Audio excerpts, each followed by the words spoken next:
Cuando nadie te está mirando, ¿quién te gobierna, tu criterio o la cara invisible de un jurado que ni siquiera conoces? Piensa en esta escena porque puede parecerse demasiado a la tuya. Una mano sostiene el teléfono como si fuera una brújula. El pulgar baja, sube, baja otra vez. Aparece una foto, una frase, una idea que te habría gustado compartir y, antes incluso de respirar, llega la pregunta que tensa el pecho: ¿qué van a pensar? ¿No es verdad? ¿No me hace bien? ¿No estoy siendo fiel a mí? Solo eso, ¿qué van a pensar? Y entonces ocurre algo extraño. A veces no llega ninguna respuesta. No hay comentario. No hay reacción. Solo silencio. Pero ese silencio se siente como un veredicto. Otras veces llega una frase ácida, escrita por alguien que no ha visto ni un día de tu esfuerzo, y aún así la frase se mete en tu cabeza como si tuviera derecho a vivir ahí. Y si llega un elogio, también pasa algo raro, te alivia un momento. Después vuelve el hambre. Como si tu paz tuviera que renovarse, minuto a minuto, con la atención de otras personas. Vivir así cansa. Cansa porque la mente se vuelve un termómetro social. Si la aprobación sube, te calmas; si baja, te rompes. Y lo más cruel es que ese termómetro nunca se estabiliza. Siempre habrá alguien que no apruebe, alguien que malinterprete, alguien que critique por aburrimiento o por inseguridad, alguien que te ignore sin siquiera darse cuenta. Si tu equilibrio depende de eso, tu equilibrio está en manos ajenas.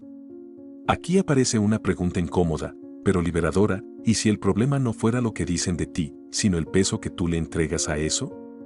Porque la opinión ajena es un evento externo. El impacto que ese evento tiene en tu mente nace adentro. No como una decisión fría, sino como un hábito emocional. Y lo que es hábito puede entrenarse. Nosotros no elegimos el primer pensamiento que aparece, pero sí podemos entrenar la respuesta que le damos. No se trata de volverte de piedra. Se trata de recuperar el eje. De aprender a escuchar críticas, elogios y silencios sin perderte. Para eso, quiero compartirte 5 antídotos filosóficos que reducen de manera drástica el miedo al juicio, inspirados en una tradición que nació para vivir bajo miradas: los estoicos. Antes de entrar en los antídotos, necesitamos una distinción que cambia todo. No toda opinión es retroalimentación. La retroalimentación útil tiene contexto, viene de alguien que entiende el trabajo, que conoce el proceso, que puede señalar algo concreto y mejorable. La opinión aleatoria, en cambio, es ruido: aparece, golpea, desaparece. A veces viene de alguien que te conoce solo por una parte mínima de tu vida. A veces viene de alguien que solo está descargando su malestar. Y, sin embargo, ese ruido duele porque toca una inseguridad antigua, y la inseguridad quiere certezas rápidas. Aquí hay un detalle que casi nadie nota: cuando estás inseguro, tu mente convierte cualquier mirada en un examen final. Una ceja levantada se vuelve un no sirves. Un mensaje sin respuesta se vuelve un no importas. Un chiste medio torpe se vuelve un se burlan de ti. Y tú puedes pasar horas pagando el precio de un juicio que quizá ni existió. En psicología social existe una idea muy conocida: el efecto reflector. Es esa tendencia a creer que todo el mundo te está observando más de lo que realmente lo hace. Cuando tu mente siente vergüenza o temor, enciende un foco imaginario sobre ti, como si estuvieras en un escenario. Pero la mayoría de las miradas están ocupadas en su propio guión. Recordar esto no borra la emoción, pero la hace más pequeña, más manejable. En el centro de esa herida hay una trampa. La trampa dice: si me aprueban, estoy bien; si me desaprueban, estoy en peligro. Como si la aprobación fuera un escudo. Pero la vida no funciona así. Puedes tener aprobación y aún así perder cosas. Puedes tener aprobación y aún así sentir vacío. La aprobación no garantiza seguridad, solo da una sensación breve de pertenencia. El verdadero cambio empieza cuando tú construyes pertenencia por dentro. Aquí entra una idea clave que Epicteto repetía con una precisión casi quirúrgica: no son los hechos los que te perturban, sino los juicios que haces sobre esos hechos.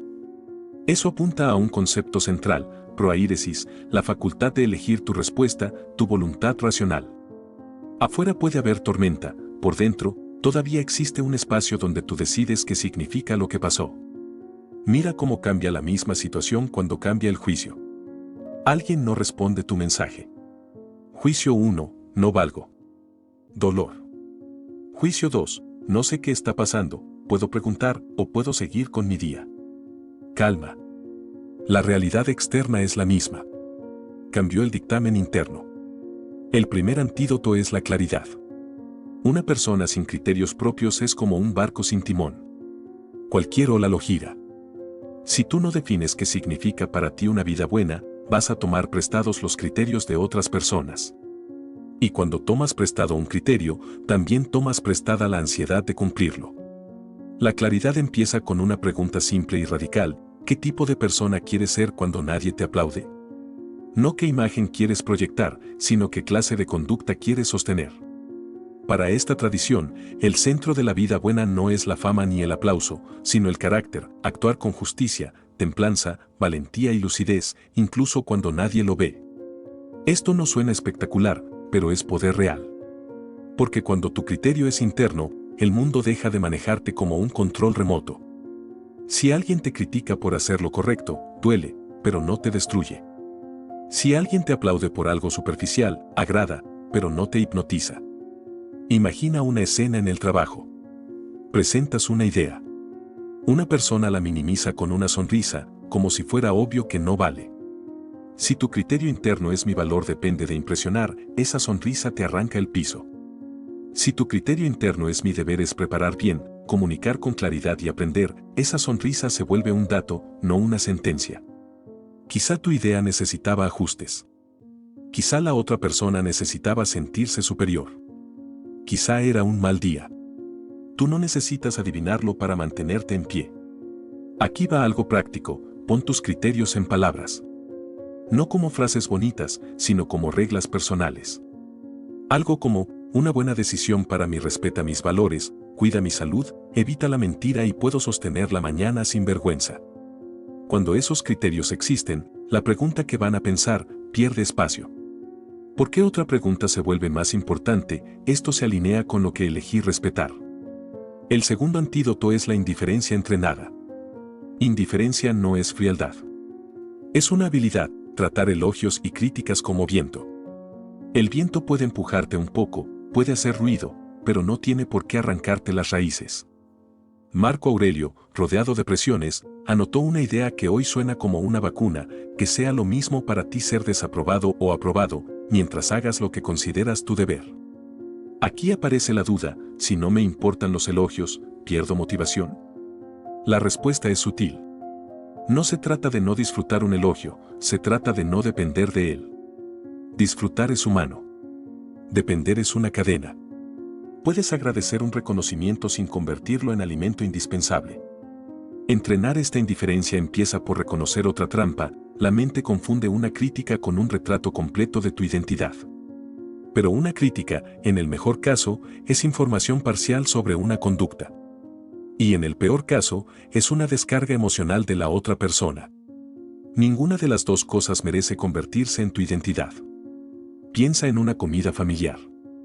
Alguien suelta una frase con ese tono que parece inofensivo, sigues con esa idea de cambiar de rumbo. Y luego llega un silencio breve, una mirada, una risa pequeña. Esa frase tiene dos destinos.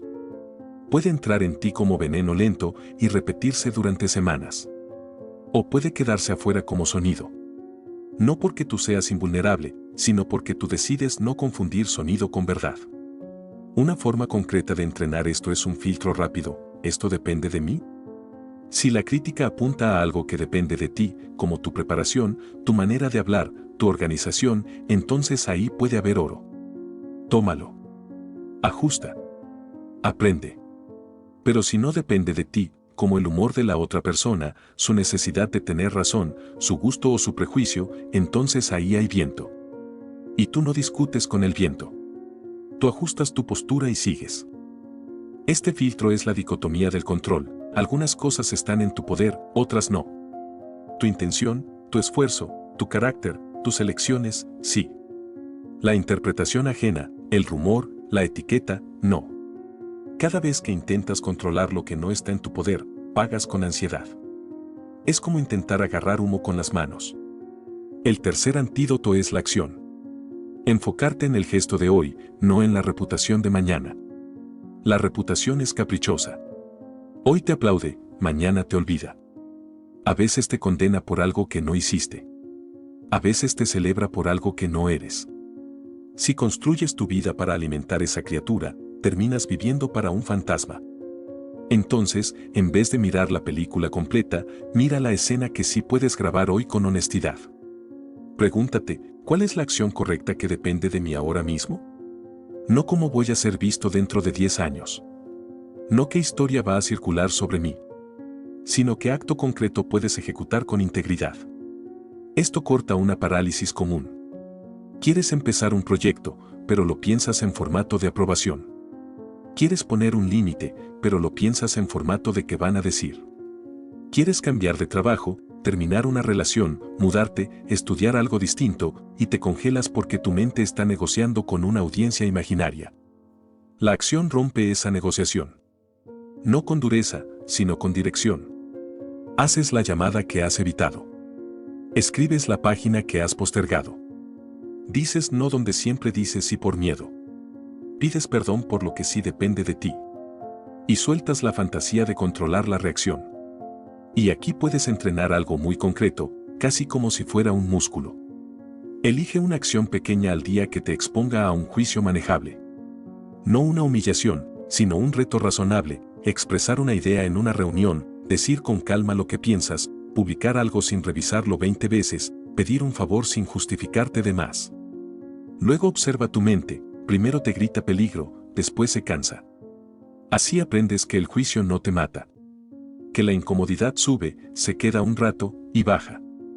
En canales en español dedicados al estoicismo se repite este mismo punto con estilos distintos.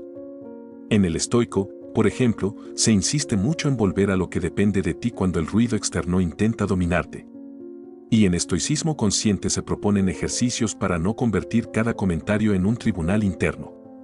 No necesitas coincidir con todo, con que captures el principio, ya ganaste una herramienta. El cuarto antídoto es la perspectiva. Aprender a mirar el problema desde lejos. Lo que hoy parece gigante suele ser solo un primer plano. Y el primer plano asusta porque llena toda la pantalla. La perspectiva te devuelve el resto del paisaje. Cuando te quedas atrapado en la opinión ajena, la mente hace una cosa dramática, toma un instante y lo convierte en destino. Un comentario se convierte en siempre. Un silencio se convierte en nadie me quiere. Una crítica se convierte en nunca seré capaz. La perspectiva rompe ese hechizo. Imagina a una persona escribiendo de noche, con cansancio en los hombros, sin público, sin aplausos. Imagina que esa persona tiene poder y aún así se sienta a recordarse, línea por línea, que depende y que no depende. Esa imagen tiene algo precioso, incluso con poder, la mente sigue siendo el campo de batalla. Por eso necesitamos perspectiva, no para negar lo que duele, sino para no darle un trono. Un ejercicio clásico es ampliar la cámara. Imaginar esta escena dentro de 1 año. Luego dentro de 5 años. Luego dentro de 10.